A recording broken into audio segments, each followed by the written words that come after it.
Refúgio para o coração aflito. Você tem sentido o seu coração dessa maneira, aflito? Você tem sentido angústia e muitas vezes tem sido tomado pela ansiedade? Então é com você que eu quero conversar, é com você que eu quero compartilhar esse salmo maravilhoso, belíssimo de Davi, o Salmo 25. Eu tenho, nos últimos 2 semanas pelo menos, meditado, mergulhado nas profundezas das belezas que esse salmo traz para nós e buscado extrair do texto as belezas que o Espírito Santo revelou a Davi quando há 3.000 anos atrás ele escreve esse salmo. E eu quero compartilhar com você aqui algumas dessas joias, dessas palavras preciosas que Deus nos revela através das Escrituras aqui nesse Salmo 25. E pelo menos extrair 3 lições aqui para nós hoje. A primeira delas, eu quero falar para você que tem se sentido assim, para você que muitas vezes é tomado pela ansiedade, para você que muitas vezes é invadido por esse sentimento de angústia e aflição.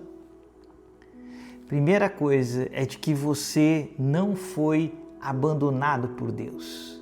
Ainda que você se sinta dessa maneira, saiba, você não foi abandonado por Deus e nós vamos falar sobre isso. Segundo ponto que eu quero ver com você aqui, que nós vamos encontrar aqui nesse Salmo 25, é por que nós nos sentimos assim? Por que esses sentimentos tomam o nosso coração, muitas vezes, nessa vida, nessa caminhada? E por último, terceiro ponto, é como que nós podemos encontrar refúgio em meio a essa situação. Como que em meio à ansiedade, em meio a esses momentos de aflições, nós podemos encontrar refúgio e segurança em Deus. São esses 3 pontos que eu quero ver aqui com você e eu te convido, se você puder abrir sua Bíblia, pegue a sua Bíblia no Salmo 25, porque esse salmo é muito precioso para você guardar ele no teu coração, para você orar esse salmo nas tuas manhãs, nos teus momentos de oração, faça dele um refúgio, porque esse salmo, assim como todos os outros, ele é belíssimo e ele contém nele a mais pura revelação do nosso Deus para o meu coração, para o seu coração, e é isso que eu quero compartilhar com você. Começando então, nosso primeiro ponto. Mesmo em meio a esse sentimento de aflição, a esse sentimento de ansiedade, você pode estar certo que não foi abandonado por Deus. E por que eu posso te afirmar isso? Esse salmo que nós estamos vendo aqui, o Salmo 25, ele foi um salmo escrito por Davi. Alguém que nós sabemos que foi escolhido por Deus. Deus o escolheu entre seus irmãos. Deus o conhecia profundamente a ponto de fazer distinção entre a aparência tão vistosa dos seus irmãos, que tinham uma aparência muito melhor que a dele. No entanto, Deus viu o coração de Davi, Deus sondou o profundo do coração de Davi e viu nele alguém em que Deus se agradava. Então, Davi era alguém que Deus se agradava dele. Davi foi alguém escolhido por Deus. Davi foi alguém que Deus deu dons maravilhosos para ele, como a música, como a capacidade de escrever salmos tão belos. Mas esse mesmo homem, com esse relacionamento com Deus, escreve esses versos que eu quero que você preste atenção do Salmo 25. Veja o que Davi escreve no versículo 16 e no versículo 17. Olha só. Volta-te para mim e tem misericórdia de mim, pois eu estou só e aflito. As angústias do meu coração se multiplicaram. Liberta-me da minha aflição. Olha para a minha tribulação e para o meu sofrimento. Veja essas palavras de Davi, você consegue perceber a angústia que ele estava? E como ele se derrama diante de Deus falando que ele se sentia só, que ele se sentia aflito, se sentia angustiado e diz que essa angústia se multiplicava no seu coração, como esse sentimento de algo que vai lhe tomando as forças, que vai se sobrepondo a toda a razão, a todo o entendimento, fazendo com que ele perdesse sua confiança. Ele coloca esse sentimento diante de Deus, essa aflição, essa crise de ansiedade que ele estava tendo aqui diante de Deus. E esse homem que nós estamos falando, amado por Deus, que recebeu dons e talentos maravilhosos de Deus, que foi colocado como o grande rei Davi, ele se sentiu dessa maneira. Passou por vários momentos de ter esses sentimentos no seu coração. Por isso que eu digo para você, e nós podemos saber, que mesmo quando nós passamos por esses sentimentos, quando os nossos corações são invadidos por sentimentos assim, nós podemos saber que mesmo assim o Senhor está conosco. Mesmo em meio a um sentimento assim tão terrível, tão difícil, é possível que o Senhor fale conosco. Deus estava revelando esse salmo que está aqui registrado na sua palavra há mais de 3.000 anos. Deus revelou esse salmo ao coração de Davi enquanto ele passava por isso. Veja, enquanto você passa por isso, enquanto você sente essas emoções às vezes tão duras e tão difíceis, é possível que o Senhor fale ao seu coração, desde que você o busque. É possível que o Senhor trabalhe através de você, mesmo você se sentindo assim. Veja, há tantos anos atrás, Davi escreve esse salmo e quantas pessoas ao longo dos séculos foram abençoadas, foram edificadas por esse salmo. Então Deus não só estava falando com Davi, não só estava consolando Davi, como estava usando Davi em meio à sua dor, em meio ao seu sofrimento. Então, quando nós passamos por isso, essa é a primeira coisa que nós podemos saber. Deus está presente. Ele não nos abandonou porque estamos nos sentindo dessa maneira. E isso pode ser algo transformador para nós. Porque quando esse sentimento vem sobre nós, quando somos abatidos por ansiedade, talvez a primeira coisa que venha na nossa mente não seja correr atrás de uma solução, de um remédio, de alguma coisa que alivie aquele sentimento. Não, talvez a gente possa pensar que a gente pode primeiro buscar a presença do Senhor. Buscar em meio a esse turbilhão, silenciar nossa alma e ouvir a voz de Deus. E permitirmos que Ele fale aos nossos corações em meio à tormenta. E permitirmos ainda mais sermos usados por Deus para tocarmos outras vidas, ainda que em meio à nossa dor e à nossa aflição. É isso que o Senhor faz, esse é o poder de Deus. E quando eu leio esses versos aqui, da angústia, da dor e do sofrimento que Davi passava, mas mesmo assim, ele estava ouvindo a voz de Deus e compondo um belo salmo. E sendo instrumento para transformar milhares de vidas ao longo dos séculos. Então esse é o primeiro ponto que eu quero que você guarde no seu coração. Mesmo que você esteja se sentindo assim, mesmo que você passe muitas vezes por essas dores de aflição, de ansiedade, saiba, você não foi abandonado por Deus, Ele está presente. Se você é um filho de Deus, se você reconheceu Cristo como Senhor da sua vida, Ele está presente. O Espírito Santo habita e se move em você. E é poderoso para ser o seu refúgio. E Ele é poderoso para usar a sua vida em todo o tempo. Ponto 2 que eu quero falar com você. Por que nós nos sentimos assim? Por que muitas vezes somos assolados por esse sentimento que Davi escreve aqui? Nos sentimos muitas vezes só, abandonados, coração angustiado, aflitos. Por que isso? E você vai ver aqui 2 elementos ao redor do Salmo todo. E esses 2 elementos são o pecado e a guerra espiritual que nós enfrentamos.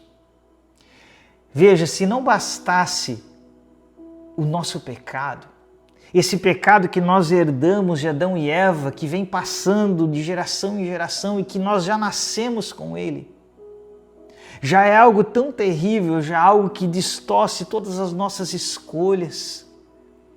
E ainda se não bastasse isso, nós vivemos num mundo que jaz no maligno, como o apóstolo João vai nos dizer. O príncipe deste mundo que governa todo esse sistema. Então nós temos 2 elementos que o salmista vai falar aqui. O pecado. Veja, verso 7, ele vai dizer: Senhor, não te lembres dos pecados e transgressões da minha juventude. Ele era atormentado muitas vezes pelos pecados, pelas coisas que ele havia feito contra o Senhor. Veja o verso 11. Senhor, por amor do teu nome, perdoa o meu pecado. E agora ele fala do pecado presente, a sua consciência dos seus pecados. E ele diz que é tão grande. Veja a percepção de Davi. Ele diz: não é que eu apenas tenho pecado, mas o meu pecado é tão grande, Senhor. E essa consciência de pecado é algo real. Quando nós olhamos para Jesus em Mateus capítulo 15, e ele está sendo confrontado pelos fariseus que dizem que Jesus não está se lavando de forma ritualística, lavando suas mãos, e Jesus vai dizer: vocês estão preocupados demais com a aparência, mas eu vejo o interior de vocês. E Jesus diz: o problema não está no exterior, o problema está no interior do coração de vocês. E em Mateus 15, 19, olha o que Jesus vai dizer aqui: pois do coração de vocês saem os maus pensamentos, os homicídios, os adultérios, as imoralidades sexuais, os roubos, os falsos testemunhos e as calúnias. Veja quantas coisas terríveis que saem do meu coração e do seu coração. Isso é uma afirmação do Cristo, do Filho do Deus vivo. Ele afirma que são essas coisas que saem do nosso coração. E é esse conflito que Davi sente. Ele olha: Senhor, o meu coração é tão cheio de pecado, o meu pecado é tão grande. E se não bastasse a nossa luta contra o pecado, contra aquilo que procede dos nossos corações, ainda existe um outro elemento, que é essa guerra espiritual. Veja quantos versículos que Davi vai falar sobre a guerra. Ali para Davi, a guerra dele era contra soldados, contra exércitos, mas hoje a minha guerra e a sua guerra, como vai dizer o Novo Testamento, Não é mais contra a carne e contra sangue, mas é contra os principados e as potestades que se levantam contra o conhecimento de Deus, contra tudo aquilo que é bom e verdadeiro. E veja só os elementos que Davi diz, verso 2, ele vai dizer: Senhor, não deixes que eu seja humilhado, nem que os meus inimigos triunfem sobre mim. Ele diz: decepcionados ficarão aqueles que sem motivo agem traiçoeiramente. Você tem observado no nosso mundo hoje pessoas que sem motivo agem de maneira traiçoeira, que são maus e perversos sem aparente razão, que parece que querem esmagar as pessoas apenas por prazer e por pura maldade? Veja o verso 19, olha isso. Davi diz assim: Senhor, vê como aumentaram os meus inimigos e com que fúria me odeiam. Nós temos tido tão recentemente algo que se tornou icônico com a forma com que o mundo tem nos odiado. A morte de Charlie Kirk, o assassinato dele tão cruel. Talvez alguém pudesse dizer, tá, mas isso foi algo pontual, alguém maluco que foi lá e deu um tiro nele. Mas e os milhões, as milhões de pessoas que ao redor do mundo todo, inebriados por uma ideologia diabólica que se espalhou pelo mundo, comemoraram a morte de um homem?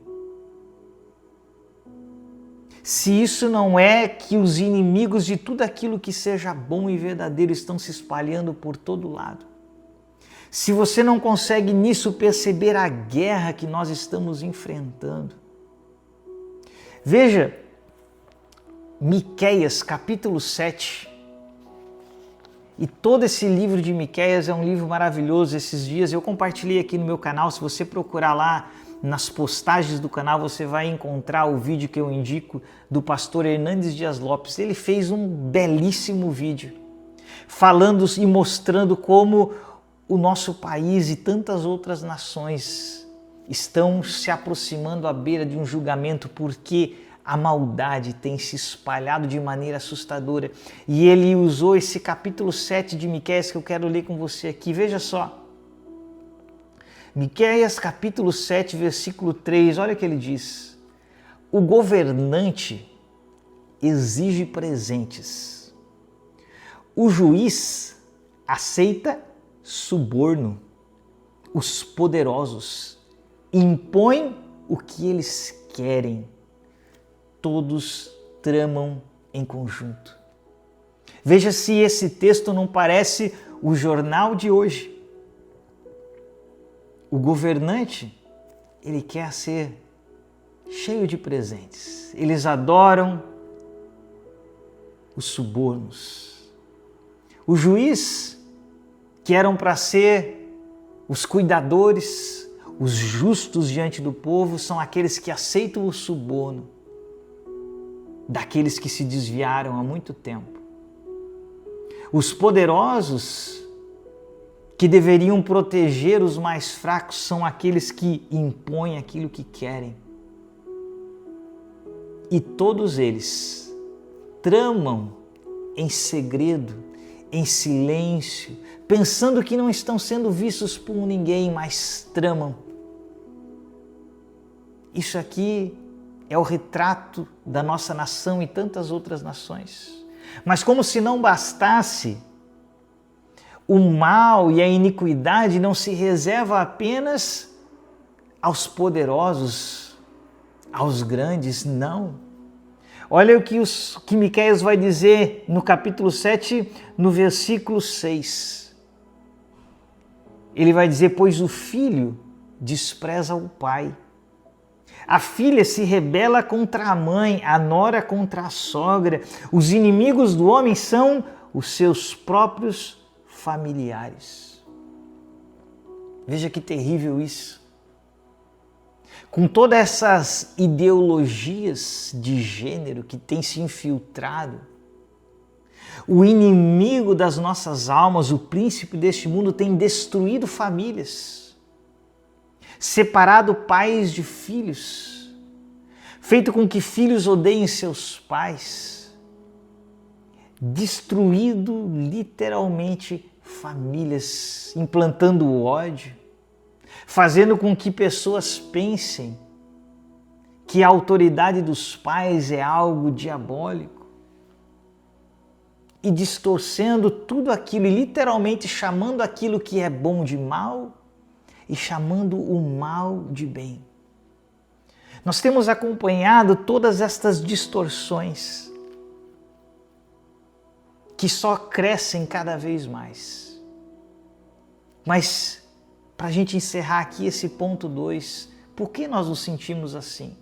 Ora, porque nós vivemos em meio a esse mundo. Nós estamos em meio a um mundo em guerra. Por isso que as figuras que você encontra no Novo Testamento do apóstolo Paulo são de guerra. Muitas vezes ele usa essa figura. Efésios 6, ele vai dizer, vocês precisam usar o capacete da salvação, a espada que é a palavra de Deus, o escudo da fé, estarem com os pés calçados nas sandálias da prontidão do Evangelho, dizendo que a nossa vida não é para ser levada de qualquer maneira, não podemos nos levantar de manhã e enfrentar esse mundo de peito aberto, não, nós precisamos levantar e a primeira coisa é dobrar nossos joelhos e estar conscientes que nós vamos enfrentar uma guerra. Nós vamos estar expostos a um mundo onde o inimigo está a todo tempo tentando nos derrotar, nos vencer com suas ideologias, com suas mensagens diabólicas, tomar nosso coração, tomar nossas mentes, tomar as mentes dos nossos filhos, que é o grande anseio dele. Então nós estamos em meio a isso, em meio a essa guerra. E se não bastasse a guerra, nós temos que lidar com os nossos pecados, que não só estão perto, mas que a palavra vai dizer que eles fluem do nosso coração. E tudo isso nos leva ao terceiro ponto. Se nós estamos em meio a uma guerra, e eu ainda tenho que lidar com os pecados que procedem do meu coração, do meu interior, como que eu posso encontrar refúgio? Aonde está o meu descanso? Aonde estará a minha satisfação e o meu repouso? E querido, aqui está a maravilhosa notícia.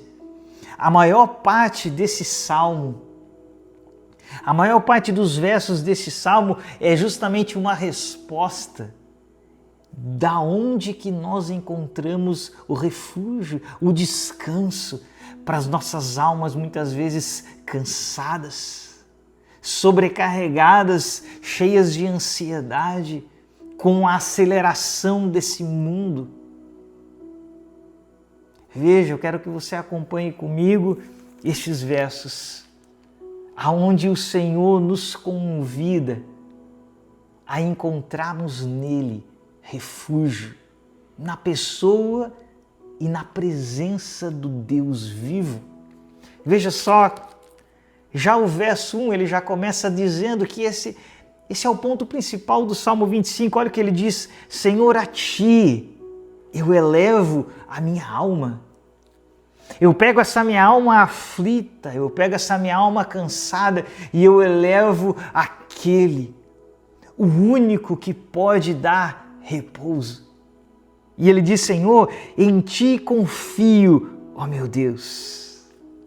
Olha o verso 3. Nenhum dos que esperam em Ti ficará decepcionado. E eu e você podemos ter certeza disso. Se você buscar refúgio em Deus, você não ficará decepcionado. O salmista nos garante isso. Olha o que ele vai dizer no verso 4. Mostra-me, Senhor, os Teus caminhos e ensina-me, Senhor, as Tuas veredas.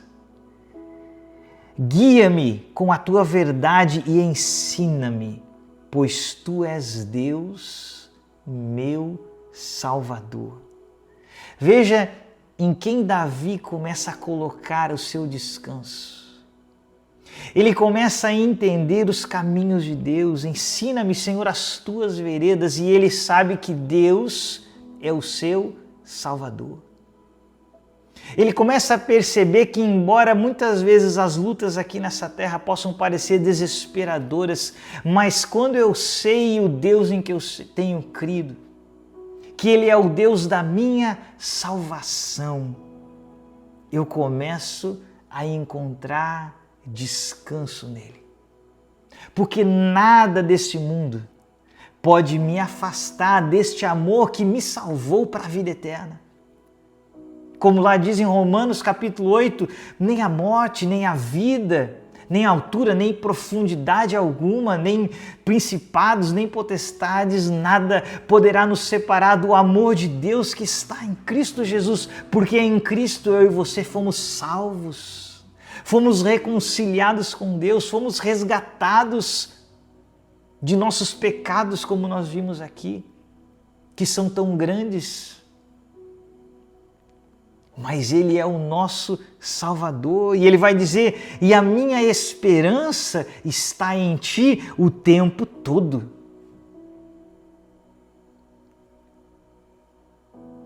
Ele vai dizer, lembra-te, Senhor, da Tua compaixão e da Tua misericórdia, que tens mostrado desde a antiguidade. Querido, é nisso que nós repousamos, é porque nós servimos um Deus misericordioso que não nos trata segundo as nossas iniquidades. Porque o que eu e você merecíamos era a condenação eterna por nossos pecados, por nossos corações cheios de egoísmo, cheios de maldade, merecíamos a condenação, mas Deus, que é rico em misericórdia, nos amou de tal maneira que mesmo quando ainda éramos pecadores, Ele nos deu o Seu Filho, para que todo aquele que nele crê não pereça, mas tenha a vida eterna. E é nisso que nós descansamos, é nisso que o nosso coração repousa. E Ele vai dizer no verso 8, bom e justo é o Senhor. Eu posso saber que Deus, Ele é bom, que Ele é perfeito, que Ele é santo, mas ao mesmo tempo Ele é justo. E por Ele ser justo, porque Ele é um Deus justo, Ele não poderia simplesmente dizer, eu vou perdoar estes pecadores e vou trazer eles para mim. Não, porque Ele é justo. Então Ele providencia uma maneira maravilhosa de nos salvar em Cristo Jesus. O único perfeito e santo que poderia morrer naquela cruz desce dos céus, abre mão da sua glória e morre no meu lugar, porque eu e você, se morrêssemos naquela cruz, não teria valor algum, porque seríamos pecadores morrendo. Mas quando o justo e perfeito morre, o Cordeiro sem mancha, o Cordeiro sem mácula, morre naquela cruz, então Deus se faz justo, porque Ele puniu o nosso pecado naquela cruz, e ao mesmo tempo justificador, porque o santo, o perfeito, nos justificou, morrendo em nosso lugar. Ah, aquela cruz, toda a grandeza, a beleza de Deus revelada naquela cruz, o Deus justo, que derrama a sua ira justa, santa, contra todo o pecado, e Ele mesmo recebe essa ira em nosso lugar. E por isso a morte não pôde detê-lo, e Ele ressuscita ao terceiro dia. E todo aquele que crê tem a vida eterna, e esse é o Evangelho tão maravilhoso, que não vem de obras para que ninguém se glorie. O Evangelho não sou eu indo em direção a Deus. Romanos 1,17 vai dizer que o Evangelho é o poder de Deus para a salvação de todo aquele que crê, e do princípio ao fim é pela fé. O Evangelho não é o meu poder. O Evangelho é o poder de Deus, de vir em minha direção e me resgatar e me salvar. Esse é o Evangelho. É o que Davi diz, o Deus é bom e Ele é justo. E por isso Ele mostra o caminho aos pecadores. Ele revela o seu caminho a pecadores como eu e você. Ora, e qual é o caminho de quem Davi está falando? Davi está proclamando aquele que viria, que um dia pisaria essa terra e diria, eu sou o caminho, eu sou a verdade e eu sou a vida, e ninguém vem ao Pai se não for por mim. Olha o que Davi vai dizer, conduz os humildes na justiça, querido. É como se Davi, enquanto escreve esse salmo, ele já visse todo o plano da história estendido. Dizendo que ele vai conduzir aquele que é humilde de espírito, que se entende pecador e pobre, ele vai conduzido à justiça de Deus. Que é a grande compreensão do que é quando se compreende a reforma protestante. Quando Martinho Lutero lia Romanos 1:17, que falava da justiça de Deus, ele pensava que a justiça de Deus era essa exigência de Deus que eu cumprisse todos os mandamentos, e ele se sentia destruído por aquilo. Mas quando ele entende que a justiça de Deus é aquilo que Deus providenciou para nós na cruz, ele diz que é como que se o paraíso estivesse se aberto para ele. Como que ele tivesse nascido de novo, e é isso que Davi está dizendo, o Senhor conduz os humildes na sua justiça e lhes ensina o seu caminho. Olha o que ele vai dizer no verso 10, todos os caminhos do Senhor são amor e fidelidade para os que cumprem os preceitos da sua aliança. Verso 12, quem é o homem que teme o Senhor? Ele o instruirá no caminho que deve seguir. Veja quantas vezes Davi está falando sobre a instrução do Senhor, sobre um caminho a ser seguido. E veja o verso 14. O Senhor confia os seus segredos aos que o temem e os leva a conhecer a sua aliança. Aqui está um ponto importantíssimo de você entender, querido. O Senhor confia os seus segredos aos que o temem. Lembra que Provérbio diz que o temor do Senhor é o princípio da sabedoria? Se você aplicar o seu coração a temer a Deus acima de todas as coisas, e temer a Deus nada mais é do que buscá-lo acima de tudo. Nada mais é do que colocar Deus acima de todas as outras coisas. E quando eu digo acima de tudo, é acima de tudo mesmo. Você não vai colocar nenhum hobby, nenhuma profissão, nem família, nada acima da sua busca por Deus. Temer ao Senhor é colocá-lo acima de tudo. É fazer aquilo que Jesus diz quando ele olha para as pessoas o seguindo e ele diz, se vocês não me amarem mais do que a tudo, a pai, mãe, filhos, esposa e mais do que a vocês mesmos, vocês não podem me seguir. É sobre isso que Jesus estava falando. Temer ao Senhor é colocá-lo acima de tudo. Se você fizer isso, se você temer ao Senhor acima de tudo, saiba, o Senhor confiará os seus segredos a você. Você encontrará acesso a esse refúgio que é Deus. Olha o que ele diz, aqueles que o temem, ele os leva a conhecer a sua aliança. A conhecer os seus caminhos. Você quer encontrar o Senhor de forma verdadeira, real, profunda? Coloque-o acima de tudo. Lembra do convite de Jeremias 29:13? De que nós o conheceremos quando buscarmos ao Senhor de todo o nosso coração, com toda a alma, com toda a nossa força, com todo o nosso entendimento. Isso não tem nada a ver com buscar a Deus no final de semana, com frequentar uma igreja no final de semana, ou ler um devocional. Não é isso, é buscá-lo intensamente. Eu quero chamar a atenção sua para duas palavras aqui.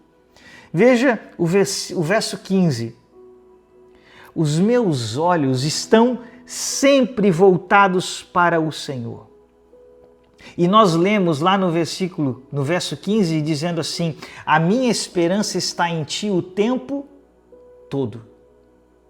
E aqui está o grande segredo da vida cristã e de fazer de Deus o nosso refúgio. Nessas palavras, a minha esperança está em ti o tempo todo. Os meus olhos estão sempre voltados para o Senhor. Buscar ao Senhor não é de vez em quando, não é quando dá tempo.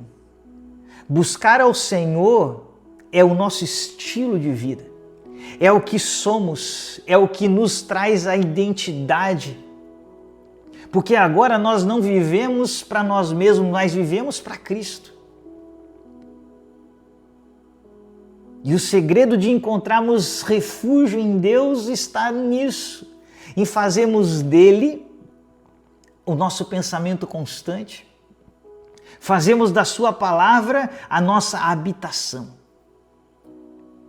Você que está fazendo o estudo de Colossenses sabe disso. E você, se não estiver fazendo, entra lá nas playlists, faça o estudo de Colossenses.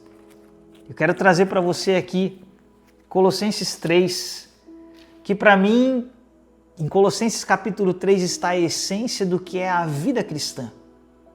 Está a essência do que é poder chamar Deus de meu refúgio, de minha fortaleza em meio à dor e à aflição.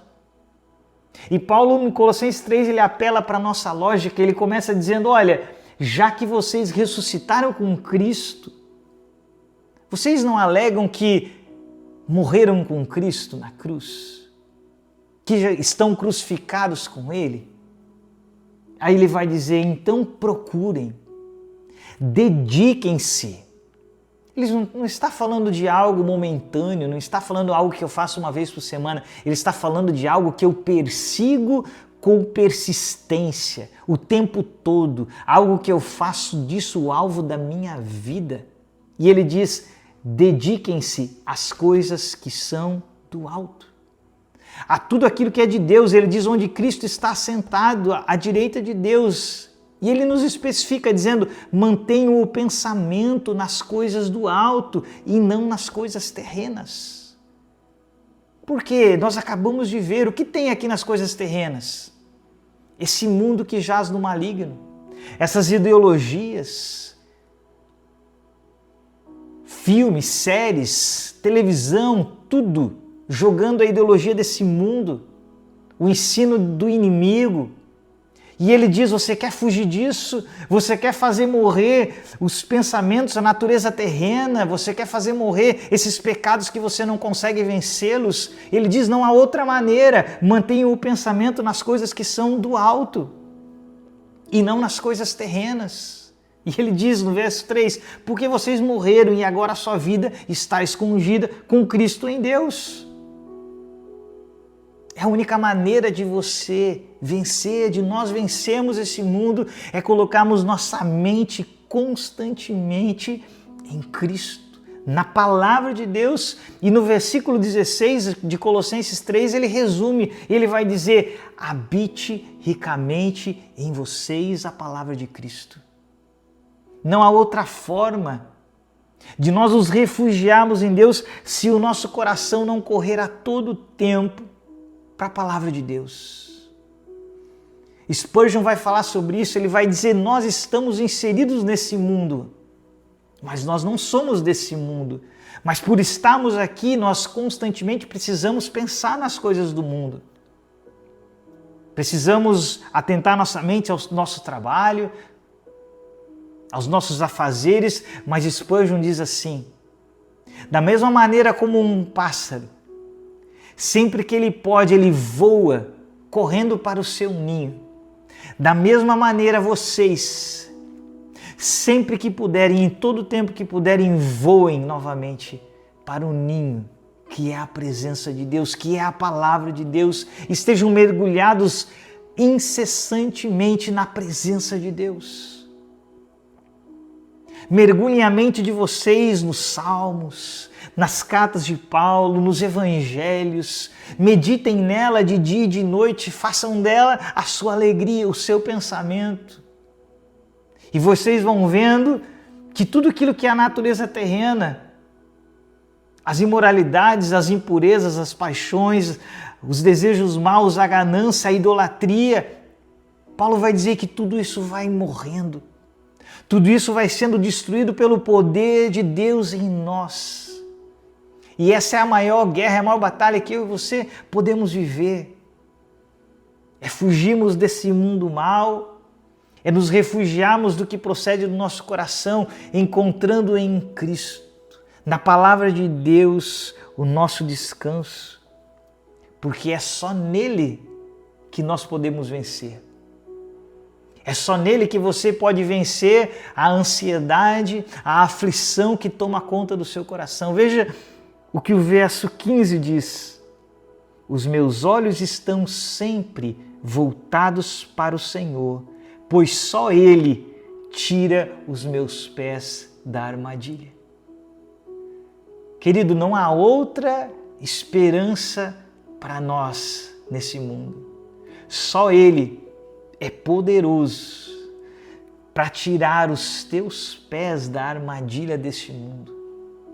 De tudo aquilo nesse mundo que tenta nos tragar com esse monte de informações, tenta encher nossos corações de tantas coisas, fazer você pensar que precisa ter tantas coisas para ser feliz, quando apenas uma coisa nos é necessária: nos assentarmos aos pés de Cristo e dele desfrutarmos e nele descansarmos. Uma coisa só nos é necessária. E nós partimos para o fim do Salmo, quando ele diz no verso 20: guarda a minha vida, Senhor, e livra. Não me deixes decepcionado, pois eu me refugio em Ti. Que a integridade e a retidão me protejam, porque a minha esperança está em Ti. E essa, querida, é a minha oração para mim e para você. Que nós possamos fazer do Senhor e da Sua palavra o nosso verdadeiro refúgio, que nós possamos encontrar nele prazer. Que você crie disciplinas na sua vida de oração, de dobrar seus joelhos e ler um salmo como esse, e repetir esse salmo, os versos dele, como oração ao Senhor, e ir aprendendo a orar através desses salmos. E começando com 10 minutos, partindo para 15, depois para 20, para 30, aprendendo a desfrutar da presença do Senhor, a meditar na Sua palavra, a compreender os seus caminhos. Faça do Senhor o seu refúgio, mesmo em momentos que você se sente aflito, porque, como nós vimos aqui no ponto 1, é nesses momentos que o Senhor quer falar contigo, é nesses momentos que Ele quer se revelar a ti, é nesse momento que Ele está te chamando, como o salmista diz no Salmo 119, foi-me bom ter sido afligido para que me aproximasse dos teus mandamentos. É o Senhor nos chamando, é o Senhor te chamando para a presença dEle. Porque do que adianta você viver essa vida, conquistar tantas coisas que o mundo corre atrás e perder a sua alma eternamente? Nós precisamos buscar refúgio no Senhor. Precisamos colocar nossos corações nele e somente nele, e permitir que a Sua palavra habite ricamente em nós. E esse Essa é a minha palavra para você, que você receba esse salmo no seu coração, que você possa meditar sobre esse salmo, que essa palavra realmente transforme o seu coração. Essa é a minha oração pelo poder do Espírito Santo. Porque sem Ele, sem o convencimento dEle, sem o agir dEle nesse vídeo, as minhas palavras são apenas palavras. Mas quem tem todo o poder de transformar, de trazer força ao teu coração para buscar, para que você tenha disciplinas espirituais, para viver de fato em direção a Deus, em aplicar seu coração a conhecer os caminhos dele, aquilo que nós falamos aqui, verso 14, tema ao Senhor. A minha oração hoje é que o Espírito Santo coloque no seu coração temor a Ele. Que você comece a compreender o quão santo Deus é, os atributos de Deus, a sua soberania, a sua santidade, o seu poder, o seu amor, a sua graça, a sua justiça. E que você, por esse temor, seja levado por Deus a conhecer a sua aliança. Os mais maravilhosos detalhes de como Deus nos alcançou, de como Deus nos resgatou, a beleza de toda a construção da salvação que nós temos nas Escrituras Sagradas. Que o Senhor vai se revelando e mostrando para você como de fato essa palavra é mais preciosa do que o ouro. Às vezes a gente fala isso, que o salmista diz, mas é tão difícil transmitir para você a realidade disso. É só o Espírito Santo para fazer você entender isso de verdade, para que isso não seja apenas um jargão no seu ouvido. Eu já ouvi isso. Eu peço que o Espírito Santo te revele que, de fato, as Escrituras Sagradas são mais preciosas do que o ouro puro. Não há nada nessa terra mais valiosa do que a palavra de Deus.